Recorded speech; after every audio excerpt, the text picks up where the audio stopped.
अबे नादिर, तूने अपने भाई की नई गाड़ी देखी? Honda civic. अबे हाँ यार, वो करोला GLI पुरानी हो गई थी यार। 1-2 साल चला ली थी। मैंने सोचा नई लेना चाहिए यार। दुनिया भी ऊपर जा रही है, अपन भी ऊपर ही जाएंगे ना। हाँ यार। और अब्बा ने वो पहले वाला जो बंगला था ना अपना, वो बेच दिया यार। काफी पुराना हो गया था। बस भाई, बस पैसे का गेम है सारा यार, पैसे का गेम है सारा।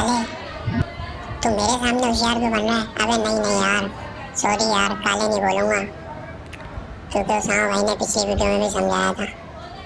और साकिब, तू मेरे सामने होशियारी किस चीज़ की काट रहा है? अबे हम तो खानदानी अमीर हैं, हम तो खानदानी अमीर हैं। मेरे बाप के पास अरबों रुपया था, मेरे दादा के पास अरबों रुपया था। अबे हम तो फ्लाइंग जेट पे घूमने वाले लोग हैं, जद्दी पुश्ती अमीर हैं हम। अभी तो ये जुम्मा जुम्मा 4 दिन हुए हैं, जरा से पैसे के आ गए तो हमारे सामने होशियारी दिखा रहा है। अरे हम तो यहीं के कराची के हैं, हम तो पता नहीं दुनिया के कौन सा ऐसा मुल्क है जहाँ पे हम नहीं घूम के आया। Hello, excuse me. माशाल्लाह यार, आप लोग तो बहुत अमीर हैं। उसामा भाई, आप कब आए? अबे यार, हम तो बस आपस में बातें कर रहे थे। ये जो आप आपस में बातें कर रहे हैं ना, इसे बातें नहीं, इसे रियाकारी कहते हैं, यानी दिखावा करना। हाँ, आपको अल्लाह ताला ने नवाजा है तो उस पर अल्लाह का शुक्र अदा करें, उस पैसे को अच्छे कामों में खर्च करने की कोशिश करें। लेकिन ये जो आप कर रहे हैं ना, इसे रियाकारी कहते हैं।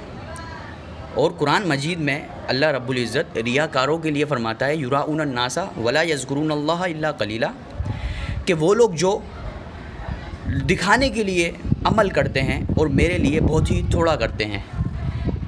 इस आयत में रियाकारों के लिए मज़म्मत फरमाई है। और हदीस रसूल सल्लल्लाहु अलैहि वसल्लम है कि प्यारे नबी सल्लल्लाहु अलैहि वसल्लम ने फरमाया कि मुझे अपनी उम्मत से शिर्क का खौफ नहीं है। यानी वो लोग बुतों को, चाँद सूरज को नहीं पूछेंगे, लेकिन वो लोग रियाकारी करेंगे, अपने अमल में दिखावा करेंगे। और ये जो चीज़ है ना, रियाकारी, ये अमल को बर्बाद कर देती है। यानी फॉर एग्ज़ाम्पल, एक शख्स ने किसी की मदद की, अब वो मदद भी कर रहा है तो उसमें भी रियाकारी कर रहा है। वो ये सोच रहा है कि यार मैं इसकी मदद कर रहा हूँ ना, तो लोगों के सामने मेरी वाह वाह हो जाए, तो इसे रियाकारी कहते हैं। इससे, इस अमल से किसी का कोई फ़ायदा नहीं होने वाला, बल्कि अमल भी बर्बाद हो जाता है और वो पैसा भी बर्बाद हो जाता है।